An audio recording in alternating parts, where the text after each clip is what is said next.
अनाथ दोन जोडे आहेत आणि त्यांना आई नाही, म्हणजे ऐकणाऱ्यांच्या डोळ्यात पाणी येईल अशी स्थिती आहे. मी म्हणालो त्यावर काही टीका झाली. मी तुम्हाला एक दोन किस्से या संदर्भातले सांगितले पाहिजे. ज्यावेळेस प्रकाश भाऊ आमटे एक समर्पित आदिवासी समाजासाठी सेवेसाठी जीवन जगणारे, समाजासाठी जीवन थोर समाजसेवक, त्यांना ज्यावेळेस कॅन्सर डिटेक्ट झाला, तो त्यावेळेस त्यांना ॲडमिट केलं गेलं आणि एका मध्यस्थीने त्यांना विचारलं, त्यांच्या मॅनेजरला दिनानाथच्या. त्यावेळेस ते म्हणाले की ॲडमिट करा, आम्ही प्रकाश आंबेडकरांच्याकडनं, प्रकाश भाऊ आंबेडकरांच्याकडून, सॉरी, माफ करा, प्रकाश आमटेंच्याकडून, प्रकाश भाऊ आमटेकडून एकही रुपया आम्ही घेणार नाही आणि मोफत उपचार करू. त्यांना ॲडमिट केलं गेलं, उपचार सुरू झाला. नंतर त्यांनी बाहेरून काही औषधी मागवावे लागतील म्हणून त्यांच्या आप्तेष्टाकडून 5 लाख रुपये हॉस्पिटलमध्ये जमा करायला लावले प्रकाश भाऊ आमटेंच्या उपचारासाठी. हा एक मोठा किस्सा आहे. म्हणजे थोर समाजसेवक महाराष्ट्र भूषण त्यांना सुद्धा त्या हॉस्पिटलने सोडलं नाही.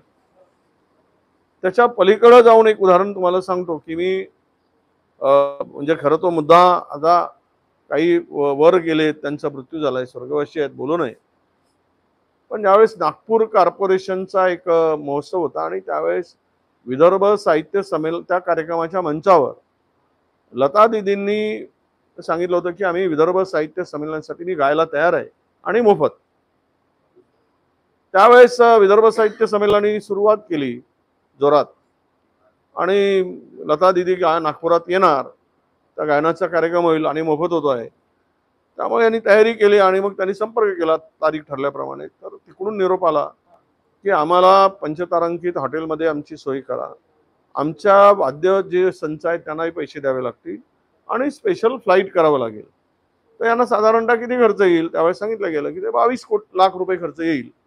22 लाख रुपये खर्च म्हटल्यानंतर हे घाबरलेत आणि त्यांनी म्हटलं की इतके शक्य नाही, काही काही करा. मग सगळ्यांची तयारी झाली की नाही, लता दीदींचा कार्यक्रम होतोच आहे तर 22 लाख रुपये आपण देऊया. आणि त्यांनी मग तो चेक देण्याची तयारी दर्शवली.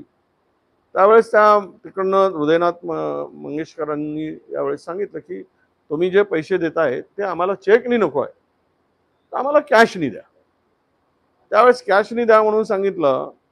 तर हे म्हणाले की नाही, आमची संस्था आहे, रजिस्टर्ड संस्था आहे, ऑडिट होतं, तर आम्ही कॅश देऊ शकत नाही. किमान मग त्यावर असं ठरलं की तुम्ही पैसे आम्ही देतो, आमचं मंडळ, विदर्भ साहित्य मंडळ, पण त्याच्या बदल्यामध्ये तुम्ही रिसिप्ट द्या.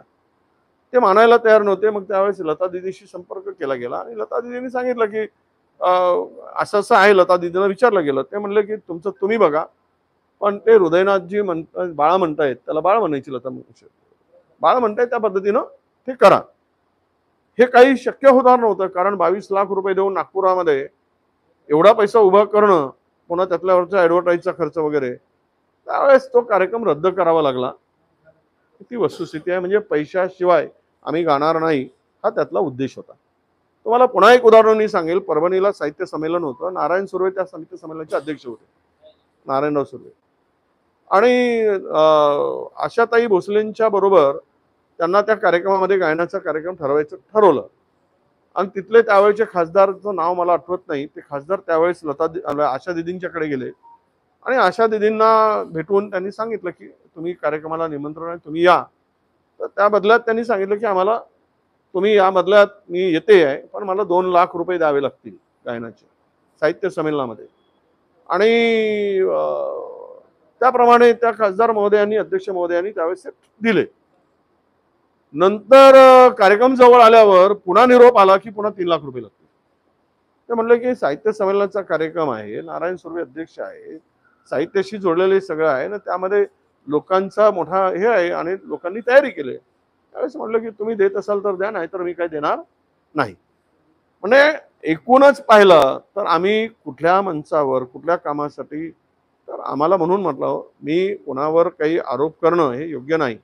पण आज हृदयनाथ मंगेशकर हॉस्पिटलचा 7व्या माळ्यावर चॅरिटीमध्ये 7वा माळा हृदयनाथ मंगेशकरांच्या, सॉरी, दीनानाथ मंगेशकरांच्या 7व्या माळ्यावर, दीनानाथ मंगेशकरांच्या 7व्या माळ्यावर मंगेशकर कुटुंबियासाठी ते राखीव आहे. तिथे तेवढंच त्यांच्यासाठी आप्तेष्टांचा उपचार होतो. हे चॅरिटी हॉस्पिटल आहे. पेशंट तपासणीला आला की 20 रुपये घ्यावे लागतात, इथे 600 रुपये मोजावे लागतात.